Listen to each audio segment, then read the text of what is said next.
Jasmine, di ba insurance agent ka? Dapat lang na asikasuhin mo ang problema sa pambayad sa operasyon ni Mama. Umalingaw-ngaw ang boses ni Michelle, ang aking hipag, sa loob ng function room ng isang restaurant. Mahigit 20 kamag-anak ng asawa ko ang naroon.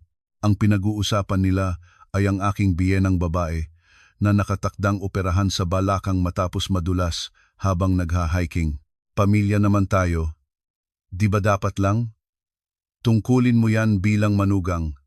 Dagdag pa ni Michelle, na sinang-ayunan naman ng mga tango ng aming mga kamag-anak. Napapaligiran nila, nakaupo ako sa gitna ng sala, para bang ako ang akusado sa isang paglilitis. Jasmine, anak, kailangan mong tumulong. May sakit ang mama mo, sabi naman ng aking biyenang lalaki. Insurance agent ka, kaya siguradong may paraan kang alam. Kinagat ko ang aking labi. 15 araw pa lang ang nakalipas nang kailanganin ng sarili kong ina ang operasyon. Sariwa pa sa alaala ko ang sakit na dulot ng sinabi ng asawa ko nang sabihin kong ako na ang bahala sa 55 na pampabuti sa operasyon ni nanay. Hindi natin responsibilidad si nanay. Bakit kailangan nating gastusan ang pera natin para sa kanya? Paulit-ulit na tumatakbo sa isip ko ang mga salitang iyon. Nanatili akong tahimik. Ate, bakit hindi ka umiimik?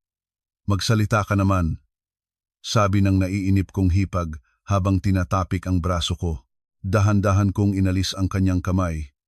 Kinuha ko ang aking cellphone mula sa bag at ipinatong ito sa mesa.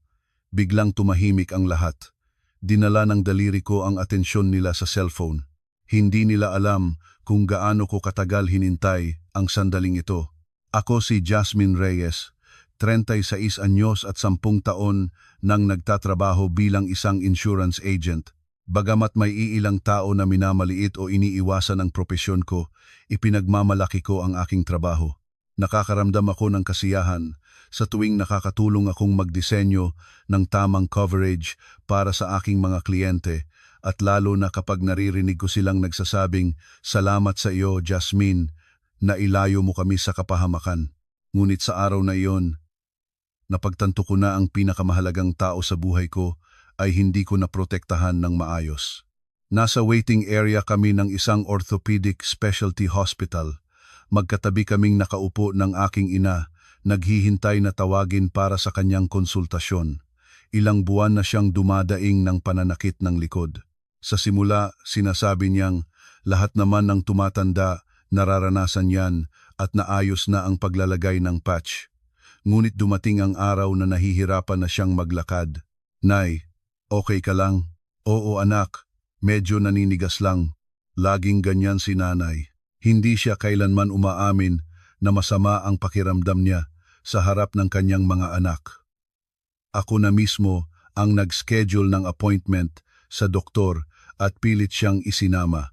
Paglabas ni nanay mula sa klinik, madilim ang kanyang mukha. Tinawag ako ng doktor. Malala na po ang spinal stenosis niya. Naiipit na ang maraming ugat. Kailangan na siyang maoperahan sa lalong madaling panahon. Operasyon po? Opo. Kung magtatagal pa, maaaring magdulot ito ng paralysis sa kalahati ng kanyang katawan. Nanlamig ang buo kong katawan. Gaano kaya katagal tiniis ni nanay ang sakit? Nagsimulang manlabo ang aking paningin. Sa sasakyan pa uwi, mahigpit kong hinawakan ang kamay ni nanay. "Nay, kailangan mong magpa-opera. Ako na ang bahala sa lahat." "Huwag na anak. Okay lang ako. Gamot lang. Ayos na." "Nay," sabi ng doktor, "baka mabaldado ka. Pakiusap. Magpa-opera ka na." Matagal siyang hindi nagsalita bago nagtanong sa mahinang boses, "Jasmine, anak, magkano raw ang operasyon?" Sa sandaling iyon, may isang bagay na pumasok sa isip ko, ang insurance ni nanay. Isang pulisiya na ako mismo ang gumawa para sa kanya 7 taon na ang nakalilipas. Siya ang aking kauna-unahang kliyente noong nagsisimula pa lang ako bilang insurance agent. "Nay, may insurance ka, di ba? Yung ginawa ko para sa'yo." Sasagutin lahat nun. Pagdating sa bahay, agad kong kinuha ang insurance policy ni nanay mula sa drawer. Nanginginig ang aking mga kamay. Binuklat ko ito at tiningnan ang mga rider at para bang huminto ang pagtibok ng puso ko. Walang special rider para sa mga sakit sa gulugod. Spin, paano nangyari ito? Sinuri ko muli ang polisiya mula simula hanggang dulo. Mayroon itong mga rider para sa cancer, brain-related, at heart-related diseases, mga idinagdag ko dahil sa family history namin. Ngunit para sa spine, dahil napakalusog ni nanay noon, mahilig mag-hiking at walang anumang problema, ang basic coverage lang ang isinama ko. Nabitawan ko ang dokumento. Kasalanan ko ito. Isang malaki at hindi mapapatawarang pagkakamali. Ang insurance ng sarili kong ina. Hindi ko man lang binigyan ng pansin. Napaupo ako sa sahig. Kinagabihan, hindi ako nakatulog. Sinabi ng doktor na ang out-of-pocket expense ay aabot sa 50,000 dalya. Hindi ito sasagutin ng medical insurance lamang, kailangan ng surgical rider na wala sa polisiya, 50,000. Malaking halaga iyon. Ngunit hindi ang pera ang problema.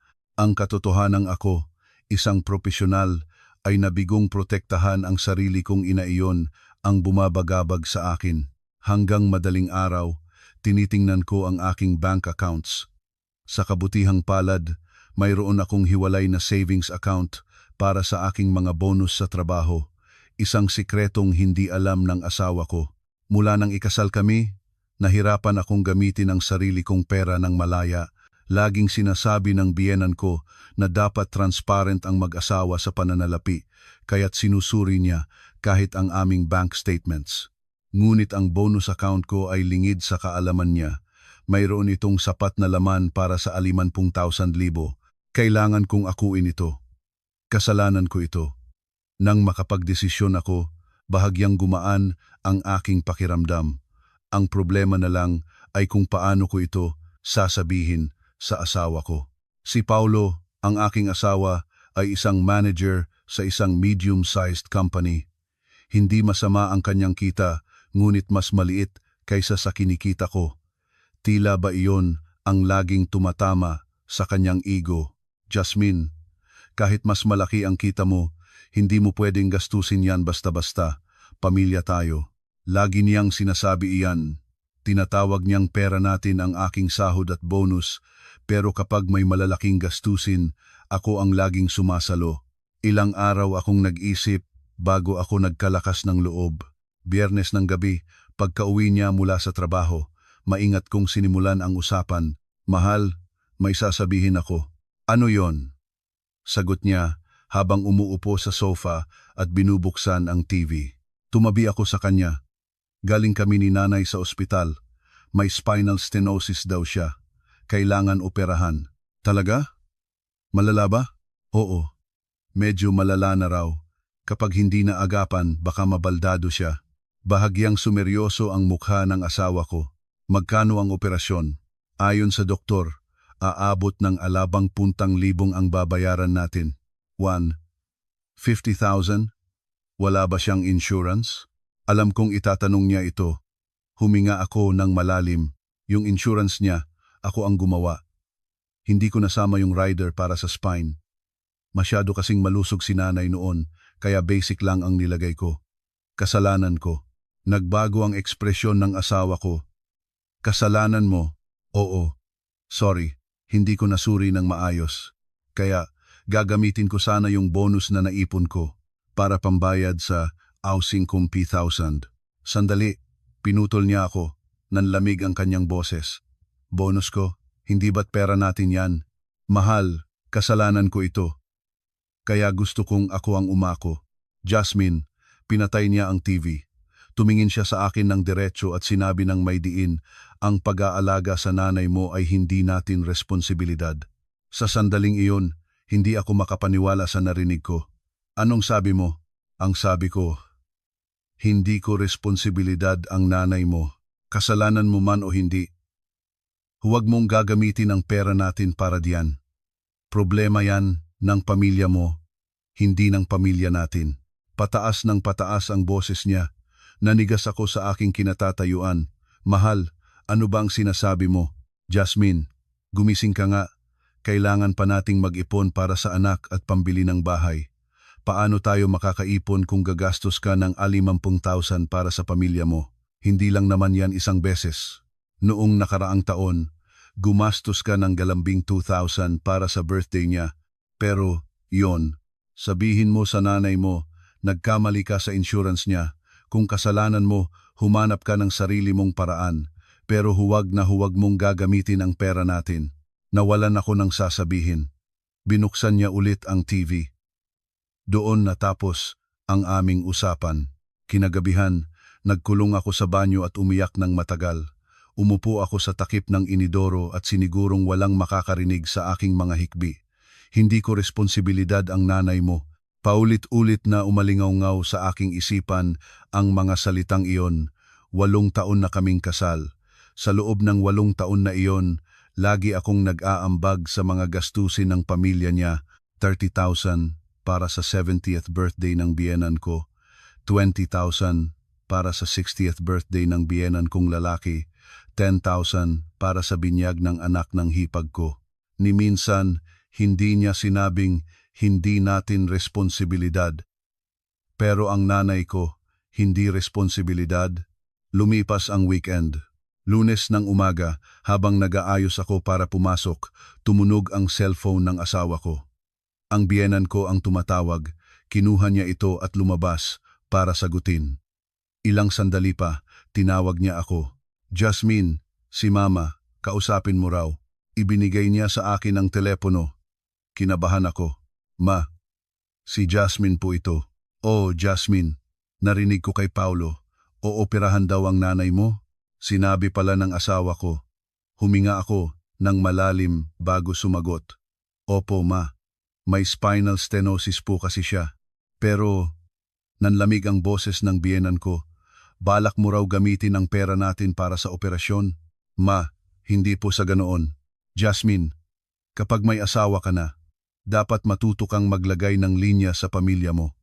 Alam mo ba kung gaano nahirapan si Paulo noong kinasal kayo? Pati ba naman gastusin sa ospital ng nanay mo, kami pa ang sasalo? Nanginginig ang cellphone sa aking kamay. Ma, bonus ko po. Ang gagamitin ko. Pati bonus mo, pera na rin ng pamilyang ito. Jasmine, magtapat ka nga sa akin. Magkano na ang naibigay mo sa pamilya mo simula nang ikasal kayo? Noong 1 taon, at 20,000. Noong 1 taon pa, kung ano-ano pa. Saan galing ang perang yan? Hindi ba't sa sahod din ng anak ko? Hindi po. Pera ko po iyon. Perang pinaghirapan ko. At isa pa. Jasmine, baka kaya hindi ka magkaanak ay dahil puro pamilya mo na lang ang inaasikaso mo. Ilang taon na kayong kasal, hindi ka ba nahihiya sa pamilya ng asawa mo? Dahil sa mga salitang iyon, pakiramdam ko ay tutulo na ang aking luha, ngunit pinigilan ko. Kailangan kong magtimpi. Pasensya na po, Mama. Mabuti kung alam mo. Hayaan mong ang pamilya mo ang umayos niyan. Wala kaming maitutulong diyan. Natapos ang tawag. Ibinaba ko ang telepono at nanatiling nakatayo. Ang asawa ko ay nanonood ng balita sa sala. Dapat matuto kang maglagay ng linya sa pamilya mo. Baka kaya hindi ka magkaanak. Tumatak sa puso ko ang mga salitang iyon. Sa opisina, hindi ako makapag-focus sa trabaho. Sa oras ng tanghalian, tiningnan ko ang aking cellphone at may nakitang mensahe sa family group chat. Ang hipag kong si Michelle ang nag-post. Ate, narinig ko kay Kuya, malaki raw problema mo sa pambayad sa operasyon ng nanay mo. Pero, ate, sa totoo lang, bilang pamilya ng asawa mo, medyo hindi maganda sa pakiramdam. Para kasing pamilya mo na lang lagi ang iniisip mo. Sa ilalim ng mensahe, isa-isang nag-like ang mga kamag-anak ng asawa ko. Isin-off ko ang group chat at ibinalik ang cellphone sa bag. Nagpunta ako sa banyo at tumingin sa salamin. Hindi ko na makilala ang sarili ko. Kailan pa ako naging ganito kahabag-habag? 10 taon akong nagtrabaho bilang insurance agent. Para sa mga kliyente ko, ako si maaasahang Jasmine. Pero sa bahay, wala akong halaga. Ang opinyon ko ay binabalewala. Ang pera ko ay nagiging pera natin. At ang nanay ko ay nagiging ibang tao. Pagkatapos ng trabaho, dumaan ako sa bahay ni nanay. Nakahiga siya sa sofa sa sala. Nang makita niya ako, pilit siyang ngumiti at sinubukang bumangon. Nay, okay lang. Huwag ka nang bumangon. Jasmine, anak, kumain ka na ba? Opo, kumain na po. Ako rin. Pero, Jasmine. Nay, anong sinasabi mo? Sabi ng doktor. Kailangan, hindi anak. Okay lang talaga ako. Nang makita ko ang mga mata niya, naintindihan ko. Alam niyang pinapahirapan ako ng pamilya ng asawa ko. Nay, Jasmine, okay lang talaga si nanay. Mahirap ang buhay may asawa. Ayokong dumagdag pa sa problema mo. Tumulo ang luha ko. Nay, hindi ka pabigat. Huwag mo nang sasabihin yan. Jasmine. Hinawakan ni nanay ang aking kamay. Magaspang na ito. Gaano kaya siya naghirap para lang mapalaki ako? Nay, magpapa-opera ka. Ako na ang bahala sa lahat. Habang pauwi, nakapagdesisyon na ako. Anuman ang sabihin ng asawa ko o ng biyenan ko, aakuin ko ang responsibilidad dahil kasalanan ko ito at dahil nanay ko siya. Kinagabihan, hating gabi na nang umuwi ang asawa ko. Galing daw sa isang team dinner. Habang naliligo siya, tiningnan ko ang kanyang cellphone. May isang notification mula sa messenger. Isang mensahe mula sa hipag ko para sa asawa ko. Nakita ko ang preview. Kuya, padalhan mo naman ako ng pera. Pambayad sa tuition ng mga bata. Natigilan ako. Padalhan ng pera. Lumabas ang asawa ko mula sa banyo. Nagkunwari akong walang nakita at ibinaba ang telepono. Jasmine, bukas kailangan nating pumunta kina mama. Bakit? Pinapatawag niya tayo. May family gathering daw. Family gathering. Heto na naman. Tumango na lang ako. Kinabukasan, linggo, pumunta kami sa bahay ng biyenan ko. Naroon na rin ang pamilya ng hipag ko. Nagtipon kaming lahat sa sala. Nagsimulang magsalita ang biyenan ko. Ngayong nandito na tayong lahat, Jasmine. Ano na ang nangyari sa problema ng pamilya mo? Lahat ng mata ay nakatuon sa akin. Inaalam ko pa po. Anong inaalam? Huwag mo nang isipin na gagamitin mo ang pera natin. Maliwanag ba? Opo, mama. At isa pa, tumingin ang biyenan ko sa hipag ko. Si Michelle, medyo gipit ngayon sa pambayad sa tuition ng mga anak niya. Jasmine, nakatanggap ka ng bonus, di ba? Pwede ka namang tumulong para sa mga pamangkin mo, hindi ba? Hindi ako makapaniwala sa narinig ko. Ano po ulit yon, mama? Kailangan nating magtulungan bilang pamilya. Ngumiti sa akin si Michelle. Isang ngiti na puno ng panlalamang. Ate, pasensya na ha. Pero babayaran ka rin ni kuya. Babayaran? Kailan? Hindi ako nakaimik. Ang asawa ko, nakayuko lang sa tabi ko. Sa sasakyan pa uwi, tinanong ko siya. Mahal, nagpadala ka ba ng pera kay Michelle? Ha? Magkano? Mga ilang beses na. Magkano ang ipinadala mo? Habang hawak ang manibela, sumagot siya. Mga 11,200. 120,000 mula sa bonus ko? Kailan pa? Simula pa noong isang taon. Medyo gipit daw kasi sila. Parang sumabog ang isip ko. So, ipinadala mo ang bonus ko sa kapatid mo nang hindi man lang nagsasabi sa akin. Jasmine, sorry na. Pero pamilya naman. Pamilya? Hindi ba pamilya ang nanay ko? Sabi mo hindi natin responsibilidad ang operasyon niya, pero ang tuition ng mga anak ng kapatid mo, responsibilidad natin. Hindi siya makasagot. Tumingin na lang ako sa bintana, pinipigilan ang pagtulo ng luha. Pagdating sa bahay, hindi kami nag-usap. Pumasok ako sa isang maliit na kwarto at nilock ang pinto. Tiningnan ko ulit ang aking bank account. Ang bonus account. Ang akala kong hindi niya alam. Para makasiguro, sinuri ko ang transaction history. Laking gulat ko sa aking nakita. May mga record ng transfer mula sa account ko papunta sa account ng hipag ko. 13,000 bawat buwan sa loob ng 6 na buwan. Alam pala niya ang tungkol sa bonus account ko. At nalaman niya ang password para lihim na padalhan ang kapatid niya. Napaupo ako sa sahig. Ilang araw ang lumipas. Paulit-ulit lang ang routine ko. Trabaho, uwi. Halos hindi kami nag-uusap ng asawa ko.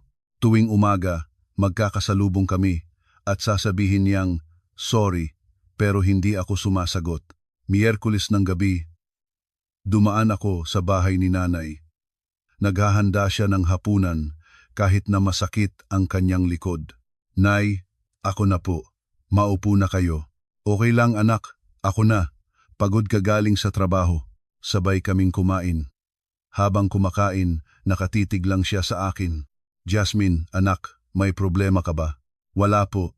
Nay, okay lang po ako.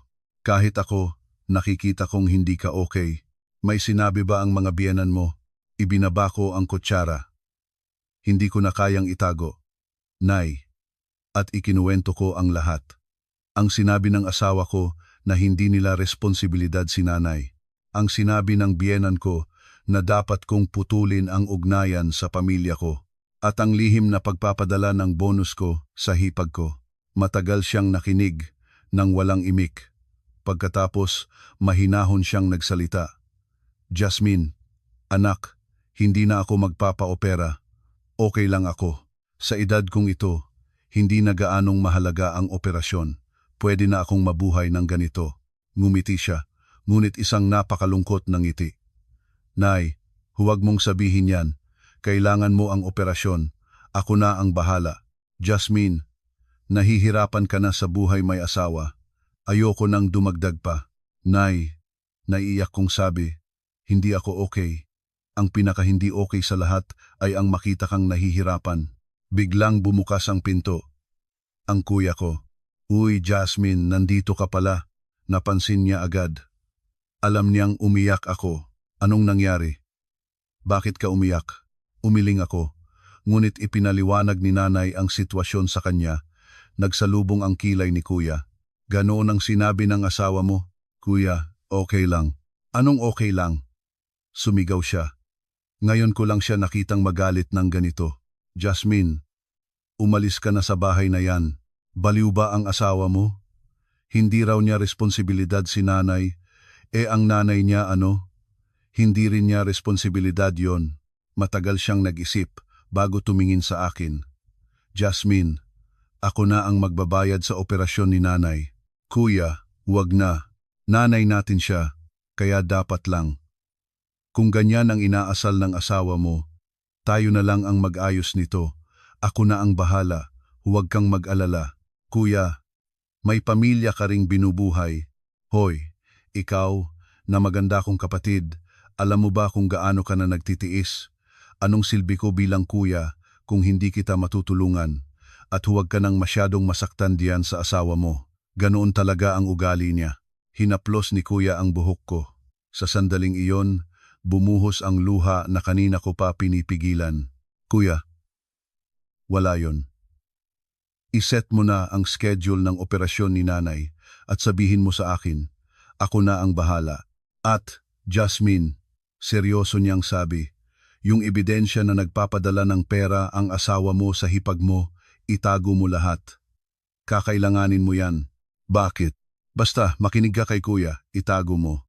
Kinagabihan, pag-uwi ko, kinuha ko ng screenshot ang lahat ng transaction history, ang lahat ng perang ipinadala sa account ng hipag ko. Nagdesisyon din akong i-record ang mga usapan namin ng asawa ko. Hindi ko alam kung bakit, pero tulad ng sabi ni kuya, baka kailanganin ko. Ilang araw pa, na-schedule na ang operasyon ni nanay sa susunod na Martes. Nagdeposito na si kuya ng ilang 20,000 sa ospital. Sinabi ko sa asawa ko, ooperahan na si nanay sa susunod na linggo. Si kuya na ang nagbayad ng lahat. Ah, okay. Sagot lang niya. Sorry. Walang pag-aalala sa kalusugan ni nanay. Kinagabihan, bago ang operasyon, binantayan ko si nanay sa ospital. Hindi siya makatulog. Gising ka pa, anak? Opo, nay. Bakit po? Sorry anak ha. Bakit po kayo nagsosorry? Dahil sa akin, nahihirapan ka sa buhay may asawa. Nay, huwag niyo pong sabihin yan. Hindi po kayo pabigat. Kayo po ang lahat sa akin. Hinawakan niya ng mahigpit ang kamay ko. Hinawakan ko rin siya ng mahigpit. Naging matagumpay ang operasyon. Lumabas ang doktor at sinabing, Maganda ang kinalabasan ng operasyon. Walang nerve damage. Pagkatapos ng recovery, makakabalik na siya sa normal na pamumuhay. Napaupo ako at umiyak. Tinapik ni kuya ang balikat ko. Sige, iiyak mo lang. Ang dami mong pinagdaanan, bunso. Nag-text ako sa asawa ko. Maayos ang operasyon ni nanay. Sumagot siya. Mabuti naman. Yun lang. Noon ko napagtanto na nag-iisa lang ako sa pagsasama naming ito. Walang sinuman ang kakampi ko. At isa pa, hindi pera ang problema. Respeto. Hindi ako nirerespeto ng asawa ko, pati na ang nanay ko at ang pamilya ko. Ang kailangan lang niya ay ang pera ko. Nang ilabas si nanay mula sa recovery room, hinawakan ko ang kamay niya. Nay, mahal na mahal kita. Mahal din kita, anak. Sa sandaling iyon, nagdesisyon ako. Hindi na ako magpapatalo. Ang taong dapat kong protektahan ay si nanay at ang sarili ko. Nasa dulo ng hallway si kuya, may kausap sa telepono. Nilapitan ko siya. Kuya, sabi mo itago ko ang ebidensya. Oo. Naitago mo na lahat? Oo. Transaction history, mga usapan, lahat. Ngumiti si kuya. Magaling. Itago mo yan ng mabuti. Darating ang panahon. Anong panahon? Ang panahon na hihilingin sa'yo ng pamilya niya ang parehong bagay. Hindi ko naintindihan noon kung ano ang ibig sabihin ni kuya, pero hindi nagtagal, nalaman ko rin, wala pang 2 linggo. 2 linggo matapos ang operasyon ni nanay, nakalabas na siya ng ospital at nagpapagaling sa bahay. Tuwing may pagkakataon, dumadalaw ako para alagaan siya. Sabado ng hapon noon, nanonood kami ng TV sa sala. Malaki na ang ipinagbago ng kanyang paglakad. Jasmine, anak, tingnan mo. Kaya ko nang maglakad mag-isa. Salamat sa'yo. Siyempre naman, Nay, huwag ka na lang ulit magkakasakit. Biglang tumunog ang cellphone ko. Ang asawa ko. Mahal. Nasaan ka? Kina nanay. Bakit? Pumunta ka rito sa ospital ngayon din. Si mama, hinimatay. Parang huminto ang mundo ko. Ano? Nasa R. Si mama. Bilisan mo. Nagpaalam ako agad kay nanay at kumaripas ng takbo papunta sa ospital. Sa labas ng emergency room, nandoon ang asawa ko at ang hipag ko. Anong nangyari? Nadulas si mama habang nagha-hiking. Fracture daw sa balakang, umiiyak na sabi ng hipag ko. Ate, paano na si mama? Pumasok ako. Nakahiga ang biyenan ko sa kama, maputla ang mukha. Ma, okay lang po kayo? Tumingin siya sa akin at kumunot ang noo. Ang sakit-sakit. Tapos tatanungin mo kung okay lang? Bakit ngayon ka lang? Pasensya na po. Galing po ako, kina nanay. Nanay mo na naman. Nasa R. Na nga ang biyenan mo. Hindi ako umimik. Lumabas ang doktor. Sino po ang pamilya? Lumapit ang asawa ko. Ako po. Total fracture po sa femur. Kailangan siyang operahan, bukas o sa makalawa. Operasyon po? Magkano po?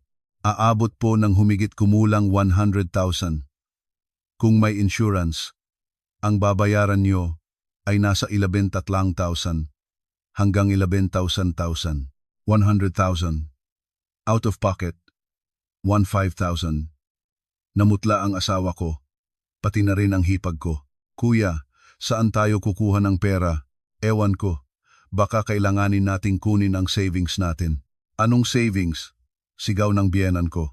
Pera yon para sa bahay. Jasmine, di ba insurance agent ka? Gawan mo ng paraan. Nakatayo lang ako roon. Pinagmamasdan sila. Ang asawa kong sumigaw na hindi natin responsibilidad ang nanay mo. Ang biyenan kong nagsabing, dapat putulin ang ugnayan sa pamilya mo. Ang hipag kong nagpost sa group chat na puro pamilya mo na lang ang iniisip mo. Lahat sila nakatingin sa akin ngayon.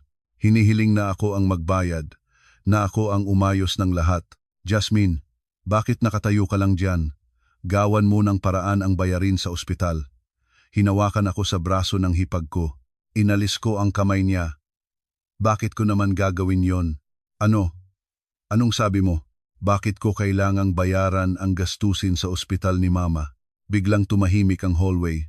Nakatingin sa akin nang may pagtataka ang asawa ko at hipag ko. Jasmine, anong sinasabi mo? Lumapit ang asawa ko.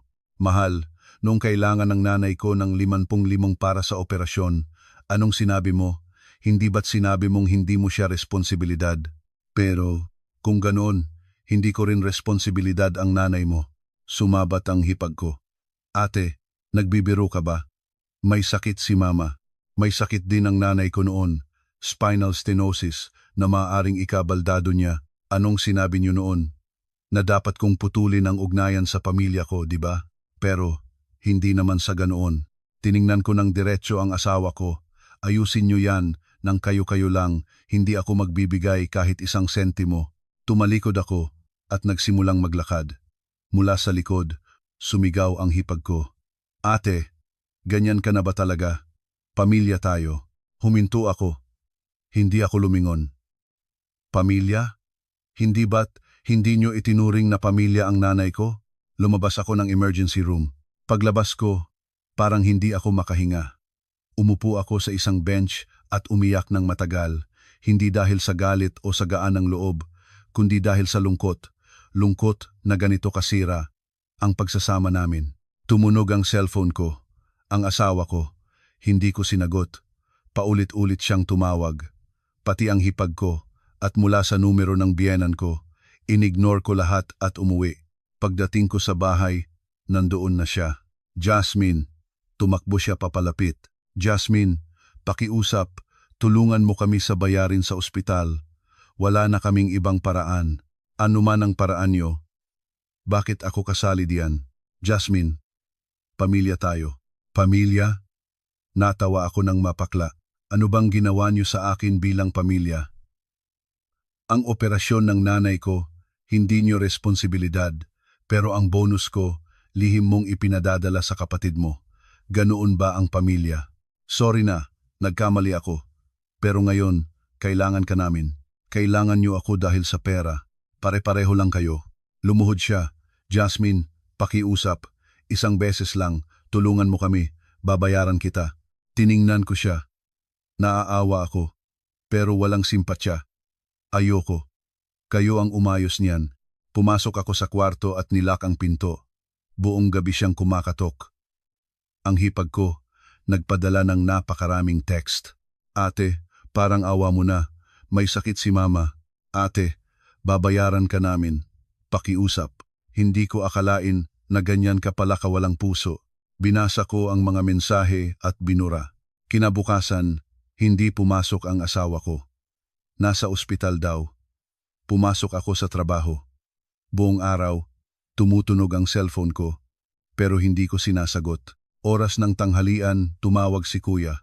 Jasmine, may problema ba sa pamilya ng asawa mo? Paano mo nalaman, kuya? Tumawag sa akin ang asawa mo. Nanghihiram ng pera. Huminga ako ng malalim at ipinaliwanag ang sitwasyon.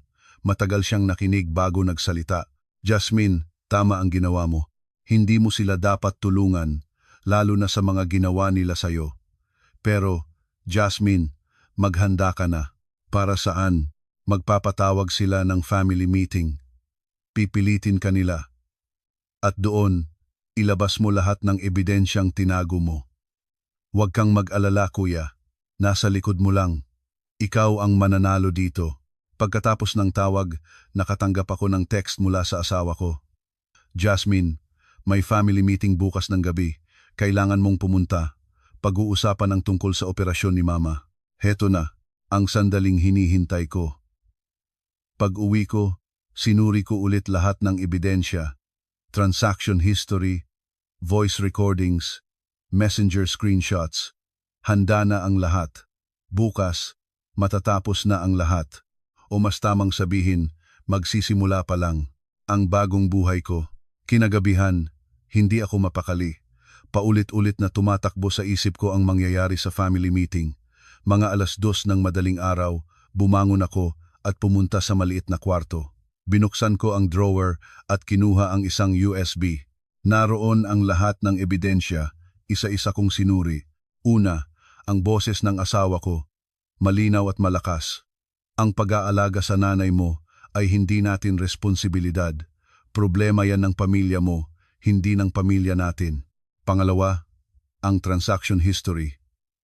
Mula sa bonus account ko, papunta sa account ng hipag ko, 3,000 bawat buwan sa loob ng 6 na buwan. Kabuoang gisaulin 1,000 bukod pa sa 11,000 na nauna niyang ipinadala. Pangatlo, ang screenshot ng group chat. Ate, para kasing pamilya mo na lang lagi ang iniisip mo mula sa hipag ko. Kapag may asawa ka na, dapat matuto kang maglagay ng linya sa pamilya mo mula sa biyenan ko at ang mga like ng mga kamag-anak nila. Sapat na ang ebidensya. Tumingin ako sa bintana, madilim pa, ngunit sisikat din ang araw, pati na rin sa buhay ko. Kinagabihan, pumunta ako sa isang restaurant malapit sa bahay ng mga biyenan ko. Nag-reserve daw sila ng function room. Pagbukas ko ng pinto, naroon ang halos 20 kamag-anak ng asawa ko. Ang asawa ko, biyenan, hipag, pati na ang mga tiyuhin at tiyahin na minsan ko lang nakita noong kasal namin. Lahat ng mata nakatuon sa akin. Jasmine, andiyan ka na pala. Maupo ka. Sabi ng biyenan kong lalaki. Umupo ako sa dulo ng mesa. Sinubukan ng asawa kong tumabi sa akin pero hinarangan ko ng bag ko ang upuan. Naroon din ang biyenan ko. Galing yata sa ospital. Maputla pa rin siya. Ngayong nandito na tayong lahat, dumiretso na tayo sa punto. Sabi ng biyenan kong lalaki, kailangang operahan ang mama nyo, pero malaki ang gastusin. Ang babayaran lang natin ay 50,000. Nagbulungan ang mga kamag-anak. 50,000? Wala bang insurance? Meron, pero hindi sapat ang coverage. Sagot ng hipag ko. Kaya naisip namin, dahil si Ate Jasmine ay isang insurance agent, baka matulungan niya tayo. Lahat sila ay tumingin sa akin. Oo nga, si Jasmine nasa insurance. Siguradong may paraan yan. Pamilya naman. Dapat lang tumulong. Pinagmasdan ko sila isa-isa. Tumingin sa akin ang biyenan kong lalaki. Jasmine, anak, asikasuhin mo na ang bayarin sa operasyon ni Mama. Dahil nasa insurance ka, siguradong may alam kang paraan. Paraan po? Oo. Umutang ka man o ano? Umutang. Sa pangalan ko. Para sa operasyon ng biyenan ko. Dahan-dahan akong tumango. Kung ganoon po. Maaari po ba akong magtanong? Ano yon? Bakit po kailangan kong bayaran ang operasyon ni Mama? Biglang tumahimik ang buong kwarto. Ano? Anong klaseng tanong yan? Kumunot ang noo ng biyenan kong lalaki. Tungkulin ng manugang na alagaan ang biyenan niya. Diba? Kung ganoon po, tungkulin din po ba ng manugang na bayaran ang operasyon ng sarili niyang ina? Ano? 3 buwan po ang nakalipas na operahan ang nanay ko dahil sa spinal stenosis. Ang bayarin, 50,000 din. Nagbulungan muli ang mga kamag-anak. At alam niyo po ba kung ano ang sinabi ng pamilyang ito? Kinuha ko ang cellphone ko at ipinatong sa mesa.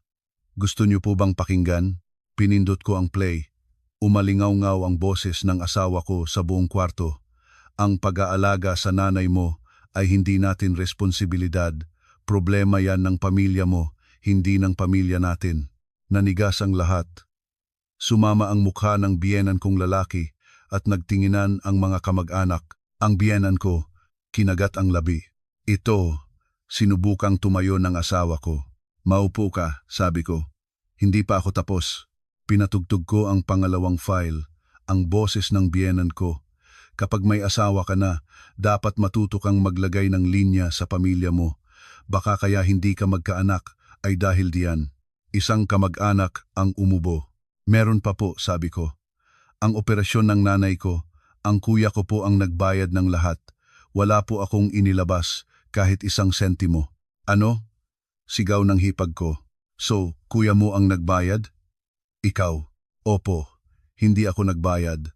Dahil sabi ng pamilyang ito, hindi namin responsibilidad ang nanay ko. Kaya ang pamilya ko ang umayos. Ngayon, ang tanong ko, bakit ang nanay ko, hindi ko responsibilidad, pero ang biyenan ko, responsibilidad ko? Walang makasagot. Hindi ba't dapat ang sariling anak ang umako ng responsibilidad? Sabi ko. Hinampas ng biyenan kong lalaki ang mesa. Jasmine, Wala ka ng galang sa mga nakakatanda. Hindi po ito kawalan ng galang. Ito po ay pagiging patas. Ang nanay ko, hindi pwede. Pero ang biyenan ko, pwede. Hindi po ba't mas kakatwa yun? Sumabat ang isang tiyahin. Jasmine, pero biyenan mo pa rin siya. May tungkulin ka bilang manugang. Tungkulin po? Natawa ako.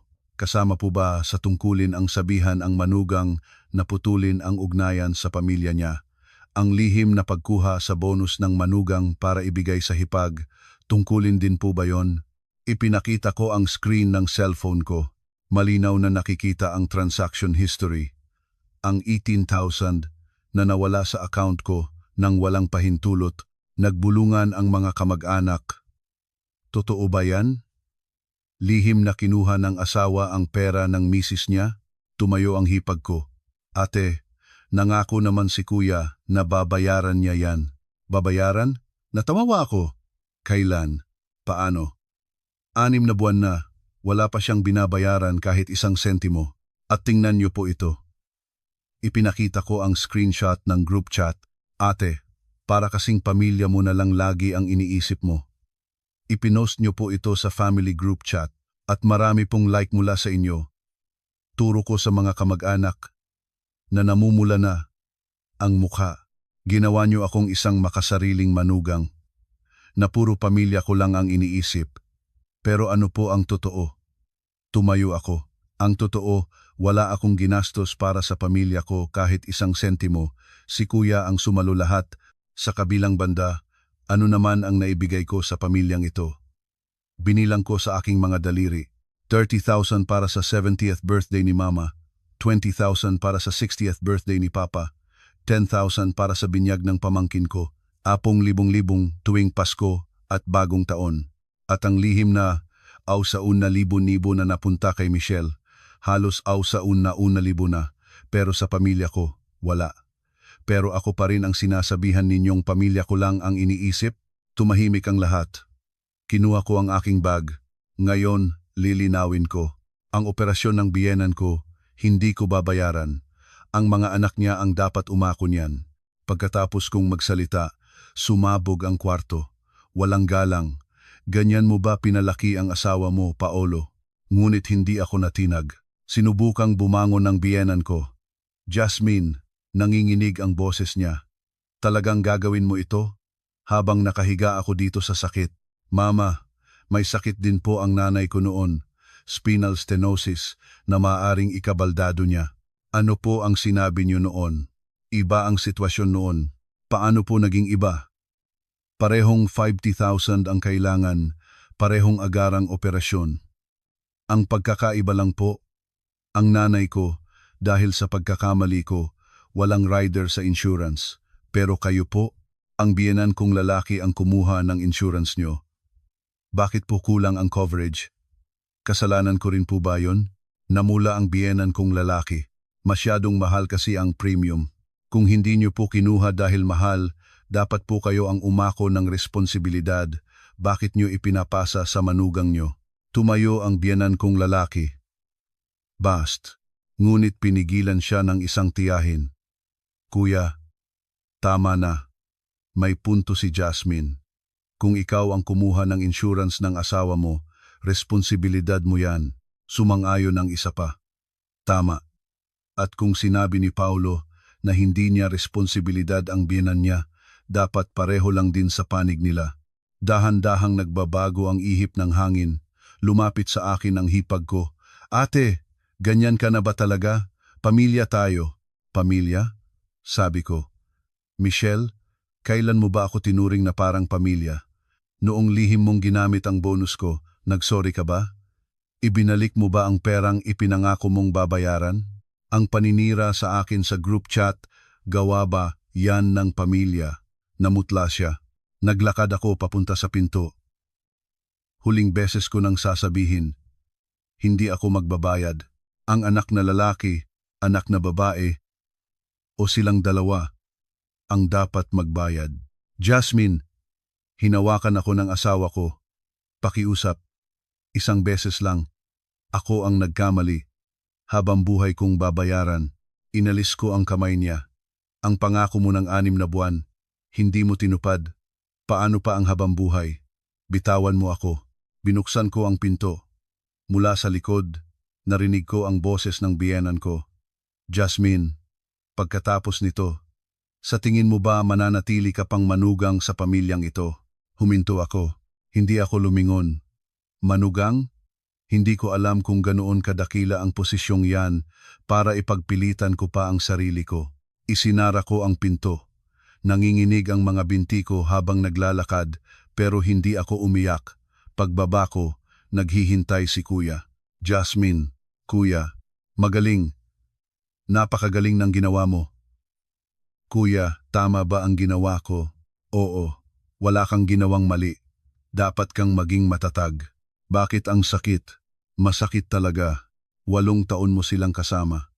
Pero, Jasmine, yan ang kabayaran. Ang kabayaran para sa kalayaan mo. Tama si Kuya. Pinili ko ang kalayaan. Pag-uwi ko, wala pa ang asawa ko. Nagsimula akong mag-impake. Hindi pala ganoon karami ang gamit ko. 8 taon. Pero ito lang ang matatawag kong akin. 11:00 ng gabi, dumating siya. Nakita niya ang mga maleta at nanigas. Ano to? Hindi mo ba nakikita? Aalis na ako. Saan ka pupunta? Kina nanay. Jasmine, pakiusap. Wag, ako ang nagkamali. Hindi na mauulit. Lumuhod siya, tulad ng ginawa niya sa restaurant. Ang operasyon ni Mama, ako na ang bahala. Huwag ka lang umalis. Bakit? Bakit hindi ako dapat umalis? Hindi siya makasagot. Nirespeto mo ba ako? Pinakinggan mo ba ang opinyon ko? Inintindi mo ba ako kahit minsan? Jasmine, wala. Lahat para sa kapakanan mo lang. Ang pera ko, pera natin. Pero ang pamilya ko, ibang tao. Ganoon ba ang kasal? Sorry. Sorry talaga. Hindi lahat nadadaan sa sorry. Pagod na ako. Hinigit ko ang maleta. Pinigilan niya ako. Bitawan mo ako o tatawag ako ng pulis. Jasmine, at ihanda mo na ang annulment papers. Tatawag ang abogado ko. Annulment? Nanginginig ang boses niya. Oo, annulment. Ayoko nang maging manugang ng pamilya mo. Lumabas ako ng pinto. Narinig ko ang pag-iyak niya, pero hindi ako lumingon. Sumakay ako ng taxi. Saan po tayo? Tanong ng driver. Sinabi ko ang address ni nanay. Habang nasa biyahe, nakita ko ang mga bituin. Ang tagal ko nang hindi nakikita ang mga bituin. Pagdating ko, naghihintay si nanay at kuya. Jasmine, anak. Sinalubong ako ni nanay ng yakap. Nay, doon na bumuhos ang lahat ng luha ko. Tama na anak, nandito na si nanay. Nay, tama po ba ang ginawa ko? Oo, sobrang tama. Habang kumakain ng hapunan, hindi tumigil ang pag-iyak ko. Ang tagal ko nang hindi natitikman ang luto ni nanay. Anak, heto pa. Salamat, Nay. Pagkatapos kumain, tinimplahan ako ni Kuya ng kape.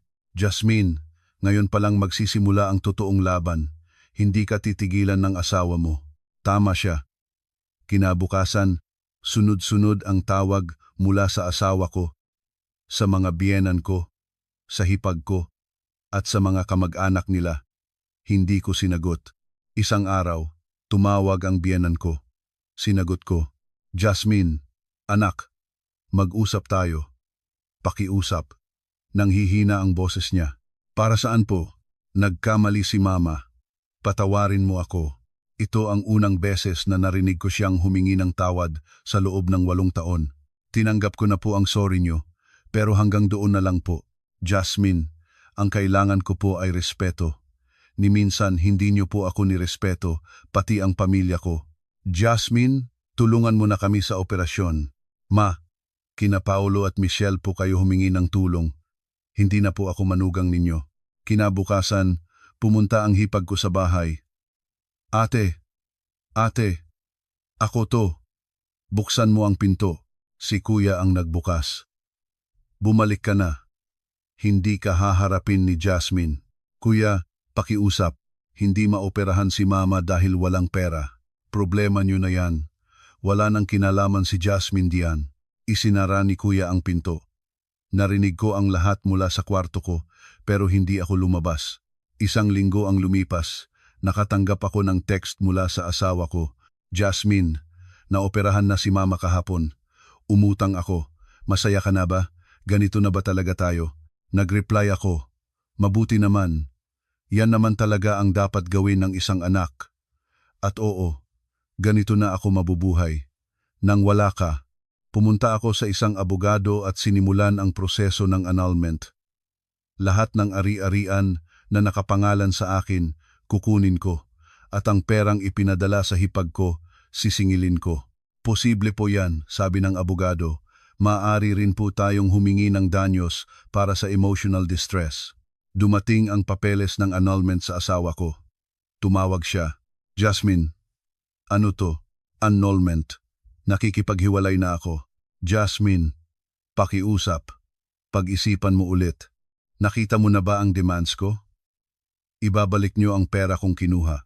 Jasmine, gipit kami ngayon. Wala akong pakialam. Kukunin ko yan sa pamamagitan ng abogado ko. Matapos ang isang buwan, nagkita kami sa korte para sa mediation. Hinihiling ng kliyente ko ang 11,000 na kinuha ng walang pahintulot at 13,000 bilang danyo sa emotional distress, sabi ng abogado ko habang ipinapakita ang mga recording at screenshot bilang ebidensya. 300,000, sigaw ng asawa ko. Walang nagawa ang asawa ko at biyenan ko kundi ang mapayuko. Gagawin ko pong goan 100,000 ang danyos, sabi ko, sa isang kondisyon. Personal na hihingi ng tawad si Michelle, isa sa uli ang 18,000 at hindi na nila kailanman guguluhin ang pamilya ko. Pumayag sila. Isang linggo pa, pumunta ang hipag ko sa bahay. Ate, sorry. Sorry talaga. Inabot niya ang isang sobre. Heto na ang alin 20,000.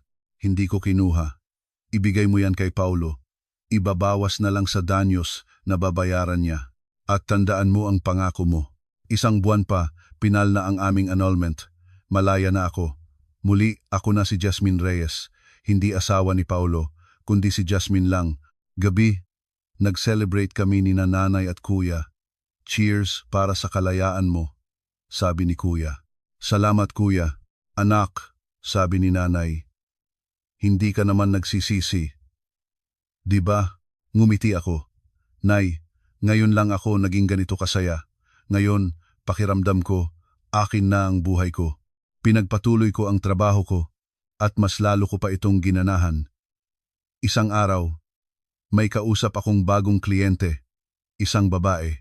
Ma'am, gusto ng asawa ko na siya ang mag-manage ng finances ko, pati sahod ko, gusto niyang i-handle. Tiningnan ko siya. Huwag na huwag po kayong papayag, ang pera nyo ay pera nyo. Hindi porket kasal kayo, nagiging pera natin na yan. Protektahan nyo ang sarili nyo dahil walang ibang gagawa niyan para sa inyo. Base po ba sa karanasan nyo, ma'am? Ngumiti ako ng mapakla. Opo, kaya siguradong sigurado po ako sa sinasabi ko. 6 na buwan ang lumipas. Isang hapon, namamasyal kami ni nanay sa parke. Magaling na siya. Anak, tingnan mo ang mga binti ko. Ayos na. Salamat sa Diyos, Nay. Jasmine, anak, sabi niya. Masaya ka na ba? Tumingin ako sa kanya at ngumiti ng malapad. Opo, Nay. Sobrang saya ko. Ngayon, pakiramdam ko, akin na talaga ang buhay ko. Habang naglalakad, naisip ko, hindi katapusan ang kasal at hindi rin katapusan ang annulment. Ang buhay ko ay magpapatuloy at ngayon mabubuhay ako hindi bilang manugang o asawa ng kung sino kundi bilang si Jasmine. Matatag, malaya, kasama ang mga taong tunay na nagmamahal sa akin.